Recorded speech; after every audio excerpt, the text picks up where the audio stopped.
Olá, boa noite. Boa noite. Papa Francisco faz reflexão sobre idosos, ressalta o discernimento e pede paz aos iraquianos. A aprovação da terceira edição da tradução do Missal Romano é destaque na Assembleia Geral da CNBB. Veja dicas para cuidar da saúde auditiva. Mais de 700 milhões de pessoas no mundo sofrem com zumbido no ouvido. Período de fortes chuvas no Paquistão deixam 1/3 do país debaixo d'água. Taxa de desemprego cai em 9,1% no último trimestre. Intenção de oração do Papa para setembro é pelo fim da pena de morte no mundo.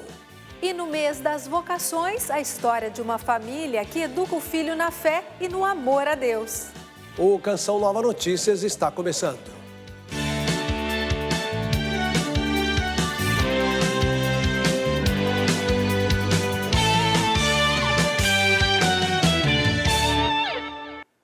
O Papa Francisco iniciou hoje um novo ciclo de catequeses. Depois de refletir sobre os idosos, o tema desta vez é o discernimento.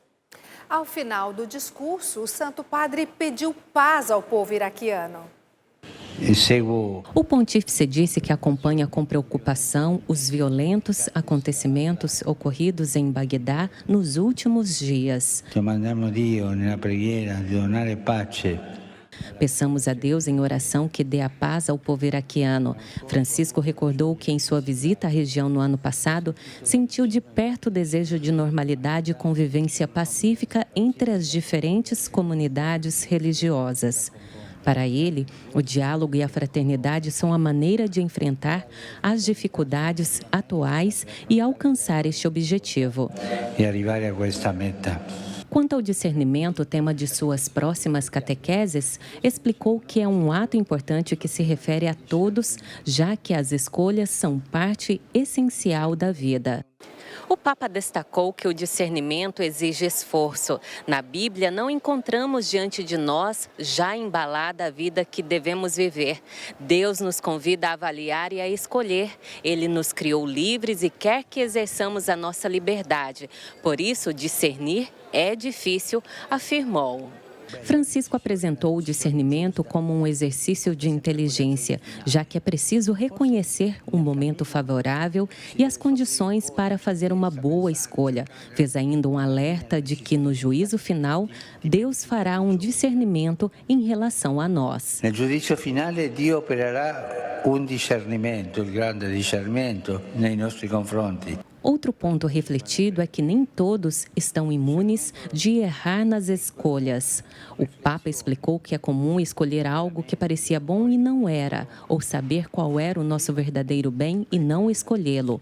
O discernimento, concluiu, é árduo, mas indispensável para viver. Requer autoconhecimento para saber o que é bom para mim aqui e agora. E exige, sobretudo, uma relação filial com Deus, que é Pai e não nos deixa sozinhos. Dio é Padre e não ci lascia soli. A análise de temas importantes para a Igreja no Brasil marcaram o 4º dia da Assembleia Geral da CNBB. Pois é, Adriana, o episcopado segue reunido no complexo do Santuário Nacional de Aparecida, no interior de São Paulo, para as devidas deliberações. O Estatuto da CNBB seguiu na pauta de discussões desta quarta-feira. A Comissão de Redação do Estatuto incorporou ao texto outras sugestões que tornam a conferência mais participativa e missionária. O Estatuto Canônico é como se fosse a certidão de nascimento da instituição. Aqui nós temos, então, o que é a conferência, o que constitui a conferência, a sua missão e a sua ação. Os bispos também apreciaram as alterações feitas ao texto do estudo sobre a animação bíblica da pastoral. As sugestões dadas ao texto ainda precisarão ser aprovadas pelos bispos para que se torne um documento da CNBB. De fato, a palavra de Deus seja a alma de toda a vida da igreja. Então, dos grupos, das pastorais, não é? Claro, na liturgia já está presente, mas também na vida pessoal. Outro destaque do dia foi a aprovação da 3ª edição da tradução do Missal Romano. Segundo a CNBB, termos gramaticais foram corrigidos em algumas páginas e outras partes do texto reconsideradas. Eram necessários 215 votos positivos para aprovação. 269 bispos aprovaram a tradução do texto, além de 6 abstenções e 3 votos negativos. Ao final dos trabalhos, a comissão do tema central da Assembleia se reuniu com todos os regionais da CNBB. O objetivo da conversa? Iniciar um processo de escuta para que a evangelização seja mais eficaz em todo o Brasil. Sendo o estatuto aquilo que rege a Conferência Episcopal, então ele tem a sua influência em toda a ação da conferência. Então, uma contribuição da conferência na ação missionária da Igreja no Brasil. Pois é, os bispos do Brasil enviaram uma carta ao Papa Francisco. A repórter Elaine Santos fala desse assunto para nós. Nesse 4º dia de Assembleia, eu converso com Dom João Justino, arcebispo de Goiânia. Ele faz parte da comissão que preparou a carta para o Papa. Dom João, essa carta é tradição em toda a Assembleia, né? Como essa carta é preparada? Sim, em todas as Assembleias Gerais, nós, os bispos, enviamos uma carta ao Santo Padre. Ela é apresentada ao plenário, todos têm oportunidade de contribuir, trazendo sugestões, dizendo que isso está bem, aquilo não, que se deve acrescentar isto ou aquilo. Quando a maioria está satisfeita com a carta, finalizamos os trabalhos, a Secretaria-Geral protocola e é enviada ao Santo Padre, que sempre nos responde. E o que o senhor destaca da carta desse ano? A carta desse ano lembra que nós estamos na 2ª etapa de uma mesma Assembleia, 59ª, essa etapa presencial aqui em Aparecida. Lembramos que estamos vivendo um momento na história do país importante, que são os 200 anos da nossa independência, num clima também que se aproximam as eleições, mas lembramos ao Papa, sobretudo, a nossa comunhão com ele. É uma carta ao Papa, mas é uma carta aberta. Ela fica publicada, já está publicada no site da CNBB, ela já foi enviada ao Santo Padre, certamente ele já recebeu a carta. Muito obrigado pela entrevista, Dom João, uma boa Assembleia para o senhor. Elaine Santos para o Canção Nova Notícias. O Brasil registrou o menor número de desempregados em julho. Sobre os números, nós vamos chamar Ronaldo da Silva em Brasília, que tem mais informações. Boa noite, Ronaldo. Muito boa noite a você também e a tanta gente que nos acompanha agora. Pois é, a taxa de desemprego manteve a trajetória de queda dos últimos meses e recuou para 9%. O número de pessoas que ainda procuram por uma vaga de emprego ficou em quase 10 milhões. Os dados foram divulgados nesta quarta-feira pelo IBGE. Maria Lúcia está desempregada há 3 anos, mas agora espera conseguir um novo emprego. Matriculada em um curso de tosa de animais, destaca que a capacitação é fundamental. Tem muita gente que está se qualificando, fazendo, buscando, porque a demanda de emprego está muito grande, muito. Então, fé em Deus, você vai arrumar um emprego agora? Vou, com certeza, esse é o meu objetivo. A esperança da Lúcia de conseguir um emprego tem um motivo. Dados divulgados pelo Instituto Brasileiro de Geografia e Estatística mostram uma queda na taxa de desemprego no país. Foi o menor índice da série histórica desde 2015.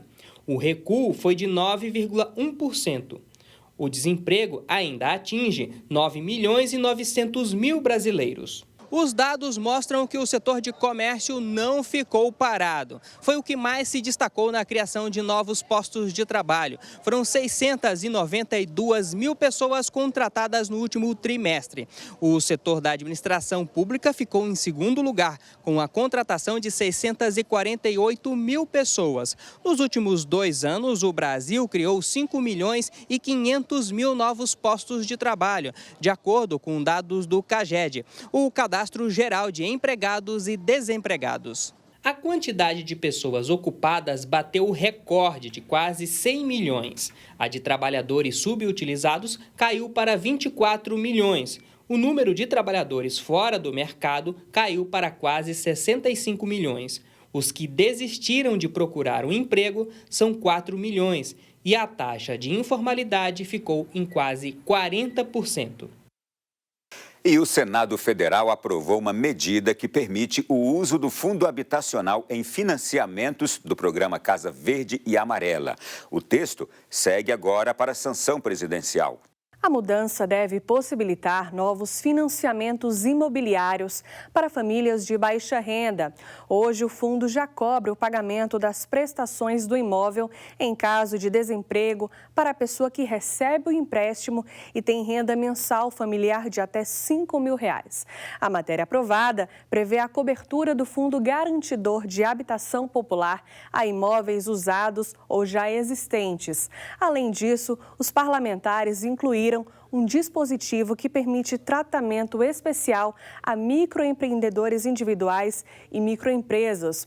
Os senadores também aprovaram a MP que estabelece o aumento de 1% na contribuição social de instituições financeiras, companhias de seguro e capitalização. A expectativa do governo é gerar um aumento de aproximadamente 244 milhões de reais na arrecadação deste ano. De Brasília, Aline Menezes para o Canção Nova Notícias. Vamos voltar a Brasília para saber de uma medida do Tribunal Superior Eleitoral que deve ser aplicada nos dias de votação durante as eleições. Ronaldo, com você. Sim, o Tribunal Superior Eleitoral proibiu por unanimidade a circulação de pessoas armadas nos locais de votação das eleições deste ano. O não cumprimento da decisão pode ser considerado crime eleitoral. De acordo com a resolução, quem tiver porte de arma não poderá entrar armado nas sessões eleitorais ou permanecer armado na distância de 100 metros do local de votação. A restrição atinge os chamados CACs, grupos de colecionadores, atiradores desportivos e caçadores que possuem registros legalizados de armamento e munição. Segundo a medida, apenas integrantes das forças de segurança que vão trabalhar nas eleições terão autorização para entrar armados, mas se forem liberados pelos responsáveis das sessões eleitorais. As regras estarão valendo 48 horas antes do pleito, durante o dia de votação e um dia depois do turno de votação. O descumprimento pode caracterizar crime eleitoral e porte ilegal de arma. Por hoje é só, ficamos por aqui e amanhã voltaremos com mais notícias direto de Brasília. Boa noite a todos. Boa noite, Ronaldo. Obrigada. Mais sofisticados e formas diferentes para atrair possíveis vítimas.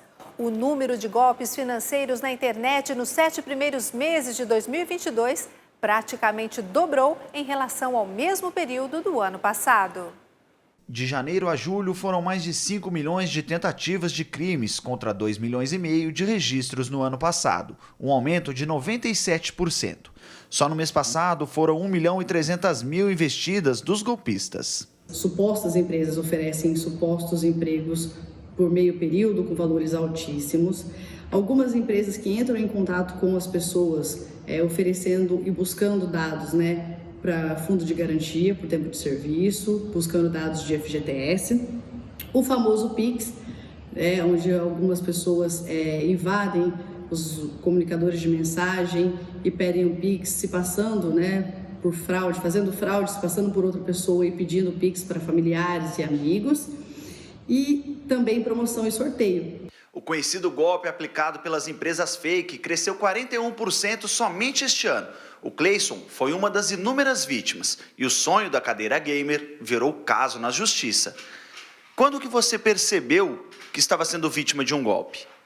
Somente após o prazo do término para fazer a entrega, que estava demorando muito, que eu enviei e-mail, enviei o WhatsApp, ninguém me respondia, foi quando que passou pela minha mente que deveria ser um golpe.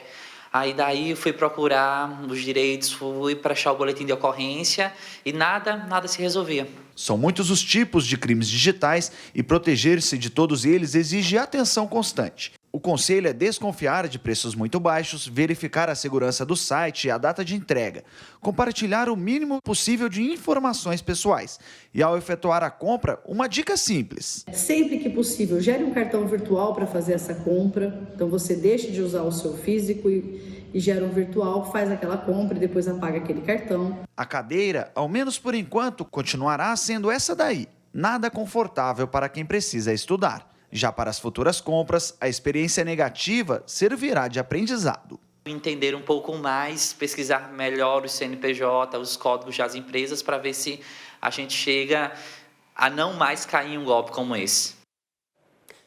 Vamos mudar de assunto para falar do tempo. Yara Naires, nesta quinta-feira, o tempo segue mais frio, a frente fria continua no Nordeste. Boa noite. Boa noite, Reinaldo, Adriana e a todos que acompanham nossa programação. A frente fria se afasta da região nesta quinta-feira, mas o tempo segue instável na faixa da costa litorânea do Nordeste e de forma mais isolada no leste e sul da Bahia.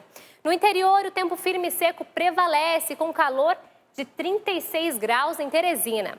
As temperaturas voltam a subir do Acre a São Paulo e deixam as regiões em alerta para baixa umidade do ar.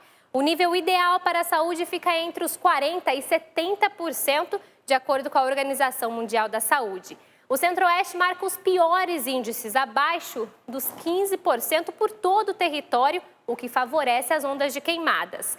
Enquanto o centro do país registra elevação das temperaturas e tempo firme, no sul, a chuva forte mais frequente se concentra no oeste gaúcho. No interior do Paraná e de Santa Catarina pode chover apenas à noite e as temperaturas continuam frescas, com máximas que variam entre os 20 e 27 graus nas capitais. Reinaldo e Adriana, este 1º de setembro será ainda de frio para eles. Em contrapartida, nós teremos um dia bem agradável por aqui. Pois é, obrigada, viu, Yara? Vai fazer frio. Bom, gente, agora mudando de assunto. Durante 2 décadas, pequenos pedaços de louça e cerâmica se juntaram e formaram uma moradia inusitada, a Casa dos Cacos. Pois é, depois de 17 anos fechado, o espaço foi restaurado e reaberto ao público. Tudo começou com o geólogo Carlos Luiz de Almeida. Ele comprou a casa na década de 60 para passar os finais de semana. Aos poucos, a ideia ganhou o apoio da comunidade. Quarto, sala, mesa, fogão, tudo revestido de cacos. As pessoas vão doando xícaras, azulejos. Ele também provocava, a gente sempre brinca, ele provocava pequenos acidentes propositais. Então ele ia aos cafés, aos restaurantes e derrubava a xícara por querer, para ficar. No ano 2000, a Casa dos Cacos foi tombada como patrimônio histórico da cidade. O espaço tem a representação simbólica de várias identidades do município e é a única do tipo no Brasil. Não existem construções como essas no nosso país. Eu acho que no mundo inteiro a gente pode dizer que são 2. Com problemas estruturais, a casa ficou fechada por 17 anos. A restauração durou 2 anos e o espaço foi reaberto ao público. Uma restauração muito bem feita. A casa permanece muito original, conforme era nos anos 80. Um processo bem manual, né? Cada pecinha que estava fora do lugar, colocada uma por uma. Motivo de alegria para moradores da região como Dona Raimunda. Ela foi vizinha de Carlos e viu os filhos crescerem brincando na Casa dos Cacos. Aí chegou o dia da gente, nosso sonho concretizar, e ela ficou muito linda. Eles não pouparam, trabalharam com muito amor. As pessoas aqui da rua, da comunidade, têm um carinho muito grande por terem acompanhado o processo de construção dela. Seu Carlos ficou aqui 20 anos, né, decorando cada parede. Nesses dias de abertura já deu para entender, esse caco foi eu que trouxe quando eu era criança. Ou eu lembro dessa porcelana, essa porcelana tinha na casa da minha avó. Agora um alerta sobre o tabagismo, o principal fator de risco para o câncer de pulmão, responsável por 85% dos casos. No Brasil, de acordo com o Instituto Nacional do Câncer, são registradas cerca de 30 mil mortes anuais por causa da doença. O câncer de pulmão está entre as neoplasias mais letais do Brasil. Hélio disse que fumou durante 15 anos, mas depois que viu o pai morrer, tomou a decisão de largar o cigarro. Quando eu levei meu pai para o hospital, na época cirurgia, um oncologista muito bom, renomado aqui no estado, que ele descobriu que meu pai, o problema do meu pai tinha sido o cigarro. Aí ele olhou para mim e disse, olha, o que está matando seu pai está em seu bolso. Eu, na mesma hora, tirei do meu bolso e nunca mais olhei para o cigarro. Isso está fazendo 35 anos, se não já fez. O cigarro é responsável, segundo os médicos, por 85% dos casos de câncer de pulmão. Fumante passivo tem que lembrar que ele tem a mesma chance praticamente do fumante ativo. E um tipo de cigarro que está se disseminando entre os jovens preocupa os oncologistas. É o cigarro eletrônico. Se você imaginar, um cigarro tem 1 miligrama de nicotina. Ali naquele vape, em um cigarro dá 15 tragadas, vamos dizer assim. Um vape pode ter 1,5 mil tragadas. Então imagine o quanto de nicotina a gente vai encontrar em uma porção. Usar vape na adolescência pode aumentar em 50% a chance daquele adolescente ter asma, aumenta em 42% a chance da pessoa infartar depois dos 40 anos e aumenta em muito a chance do câncer de pulmão após os 50. Medicamentos novos lançados no mercado e, segundo os médicos, a pessoa pode ter uma sobrevida de mais de 5 anos. E agora nós vamos a São Paulo conversar com o Rodrigo Luiz e o assunto continua sendo saúde, não é, Rodrigo? Boa noite.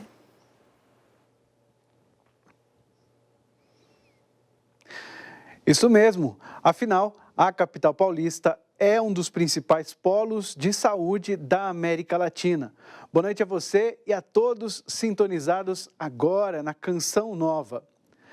A partir de outubro, as embalagens dos alimentos vão ter que apresentar informações mais claras, como, por exemplo, açúcares totais nos alimentos. Neste Dia do Nutricionista, nossa reportagem mostra as regras para essa mudança. Elas estão lá, em todos os alimentos que você compra. As tabelas nutricionais dizem muito sobre o produto que você anda consumindo, mas pouca gente tem o costume de ler rótulos de produtos. Agora, com uma atualização da Anvisa, essa realidade deve mudar. E a partir do dia 9 de outubro deste ano, novas regras passarão a valer para essas tabelas nutricionais dos alimentos que a gente já conhece. A ideia é trazer mais clareza ao consumidor, principalmente sobre informações como a quantidade de açúcar, gordura e sódio nos alimentos. As mudanças começam na formatação da tabela, que será padronizada e deverá conter itens como açúcar total e adicionado. Outra novidade é a rotulagem nutricional frontal, um símbolo que deve mostrar o conteúdo alto de nutrientes que têm relevância para a saúde, como o sódio. Então, o intuito é que alimentos que possuam alto teor de açúcar adicionado, gorduras saturadas e sódio, eles venham com esse alerta. É algo que o consumidor naturalmente vai começar a perceber quando ele for consumir algum produto e com certeza vai influenciar na decisão de compra deles. Os prazos para a mudança podem variar. Para produtos lançados a partir de 9 de outubro deste ano, a adequação já deve existir. Para alimentos em geral, o prazo é de 9 de outubro de 2023. Para alimentos como os produzidos por agricultores familiares e microempreendedores, além de produtos de forma artesanal, o prazo é de 9 de outubro de 2024. Bebidas não alcoólicas em embalagens retornáveis, 9 de outubro de 2025. Para auxiliar as empresas, a indústria brasileira de alimentos e bebidas oferece treinamento e também criou uma plataforma para o consumidor. E para o público em geral, a gente criou uma plataforma que é o Olho na Lupa, que visa trazer informações claras, informações fáceis de serem compreendidas para toda a população de modo geral. Mas são as mesmas informações que estão na resolução da Anvisa. Bom, uma pergunta: como anda o cuidado com sua audição? Você sabia que 740 milhões de pessoas no mundo sofrem com zumbido? É o que mostra um estudo recente publicado na revista mensal da Associação Médica Americana. Esse problema pode se agravar com o avanço da idade. Por isso, é importante cuidar da saúde do ouvido. Para isso, cuidados simples podem proteger os ouvidos ante a exposição de ruídos. Abaixou o preço agora, gente! A potência do megafone é o que chama a atenção do cliente. Tá graúdo O barulhão do trânsito também causa incômodo. Além do barulho externo, alguns profissionais também precisam ficar atento com o excesso de ruído. Acho tranquilo, porque não é direto, né? Tem a pausa de uma cliente para outra. Hoje em dia tem uns mais potentes, eu prefiro esses. Gosto mais. Até pelo peso, tem um pequenininho que eu acho que não adapta a mim, até pelo tamanho da mão. Bia, que é dona do salão, tem zumbido, mas foi em razão de uma queda na infância. Só de um lado só do ouvido, né? Não é os dois não, né? No lado direito. Lado direito. E aí depender também do que eu como, né? Que eles falam que isso pode... o volume, né? Pode aumentar, né? O barulho. O nível de ruído é classificado em decibéis. E não é difícil ter uma noção do barulho a que estamos expostos. Ferramentas como aplicativos ajudam a monitorar a poluição sonora. Até 80 decibéis não há risco para a saúde auditiva. Acima disso, nossos ouvidos estão em perigo. 740 milhões de pessoas sofrem com zumbido no mundo. 120 milhões são acometidos de forma mais severa, principalmente com o avanço da idade. No Brasil, o problema atinge mais de 30 milhões. O zumbido é um sintoma de um possível problema que pode acarretar em perda auditiva. Em primeiro lugar, evitar o uso excessivo de fone de ouvido, né? Então, isso seria interessante que quanto menos, melhor, e em baixos volumes, né? Então, essa exposição aos fones de ouvidos e aos barulhos do dia a dia podem provocar. Os alimentos considerados ototóxicos, então as cafeínas, nicotinas, o álcool em excesso, os doces, né, o refrigerante, chá preto, mate verde, até mesmo o chocolate, que todo mundo gosta de dar uma beliscadinha no dia a dia, pode gerar um pouquinho desse zumbido. Com essas dicas de prevenção, a gente encerra a nossa participação daqui do estúdio da Canção Nova, na cidade de São Paulo. Boa noite e até amanhã. Fique com Deus. Tchau, tchau. Notícia internacional. As fortes chuvas do Paquistão deixaram 1/3 do país debaixo d'água e provocaram a morte de pelo menos 1.100 pessoas. As imagens aéreas revelam um drama na região paquistanesa. Helicópteros do exército retiraram famílias das áreas isoladas e lançaram suprimentos em locais sem acesso. Os mantimentos são frutos do apelo feito pelas Nações Unidas na última terça-feira. Foram arrecadados 160 milhões de dólares em alimentos. Na província de Sindh, casas e plantações completamente destruídas. No último trimestre, choveu 390 milímetros no Paquistão, a média maior dos últimos 30 anos. O Papa Francisco enviou condolências pela morte de Mikhail Gorbachev. O último líder soviético faleceu ontem aos 91 anos. A relação entre Gorbachev e o Papa João Paulo II foi essencial para a queda da União Soviética, do comunismo e o fim da Guerra Fria. No telegrama endereçado a Irina, filha de Gorbachev, o Papa Francisco recorda com gratidão o compromisso do líder com a concórdia e a fraternidade entre os povos e que também foi Prêmio Nobel da Paz em 1990, bem como o compromisso pelo progresso do próprio país em uma época de importantes mudanças. O Santo Padre afirma ter rezado por sua alma e clamou a Deus por seu descanso eterno. Setembro começa amanhã e as intenções de orações do Papa para este mês é rezar pelo fim da pena de morte no mundo. A intenção é que o Santo Padre confia à Igreja Católica por meio da Rede Mundial de Oração do Papa.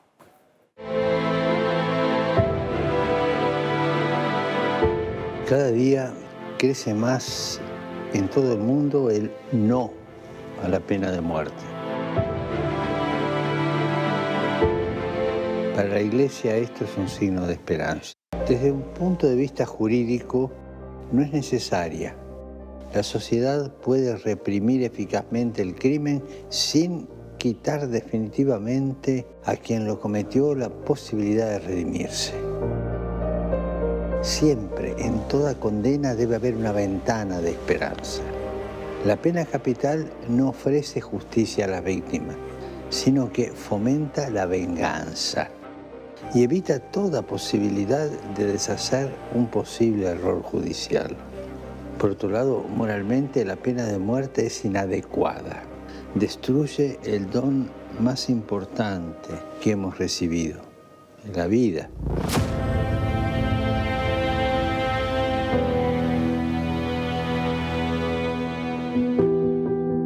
No olvidemos que hasta el último momento una persona puede convertirse y puede cambiar. Y a la luz del Evangelio, la pena de muerte es inadmisible. El mandamiento no matarás se refiere tanto al inocente como al culpable. Por eso pido a todas las personas de buena voluntad que se movilicen para lograr la abolición de la pena de muerte en todo el mundo. Y recemos para que la pena de muerte que atenta contra la inviolabilidad y dignidad de la persona sea abolida em las leis de todos os países do mundo. Falamos agora do projeto Dai-me Almas, que ajuda a manter a obra Canção Nova, que evangeliza 24 horas por dia pelo sistema de comunicação. Para colaborar nesses momentos finais, utilize o Pix. Anote a chave pix.doação@cançãonova.com. Entre no desafio do Pix, doando R$5 ou mais e desafie um amigo a fazer uma doação ainda hoje. Estamos com 91% de nossa meta para o mês. Falta pouco, a Canção Nova conta com você. Obrigada por seu comprometimento e generosidade. Durante todo o mês de agosto, a igreja voltou o seu olhar acolhedor para as vocações sacerdotais e religiosas. Uma família do interior do Paraná incentiva desde cedo o filho a participar das atividades da igreja. E olha, o menino tem apenas 2 anos. Canta, dança, reza o terço e até arrisca tocar uns instrumentos. Fruto de uma graça alcançada por intermédio de Nossa Senhora, o pequeno Gabriel demonstra desde cedo empatia pela vida em oração. Nós levamos ele para a missa e foi uma coisa assim muito impressionante. Porque de primeiro momento, assim, ele já sabia quando tinha que ajoelhar, quando tinha que rezar, quando era hora de cantar. Ele sabia todos os momentos. Ele é muito carismático, ele conversa com as pessoas, né? Ele não sabe bem as palavras ainda, mas ele conversa, o jeito dele cumprimenta, fala o Salve Maria dele. Quando ele tá animando ali, cantando as músicas dele, ele vai dançando, ele vai se divertindo, ele conversa com o padre.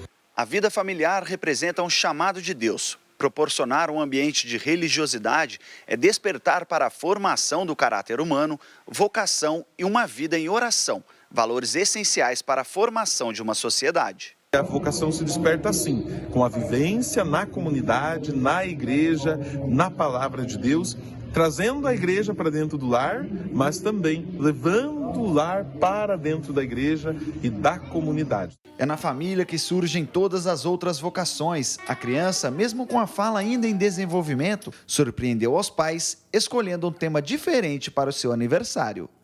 E foi o que ele pediu.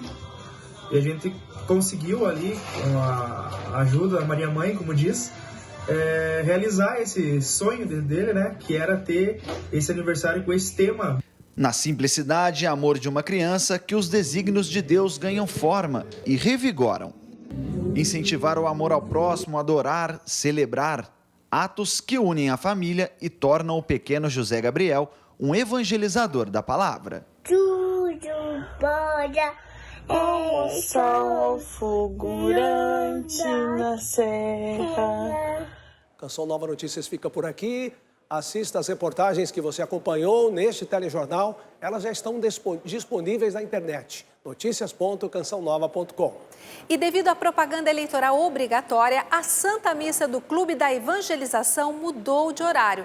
Agora, ela vai ser rezada às 21 horas. Uma ótima noite para você. Boa noite e até amanhã.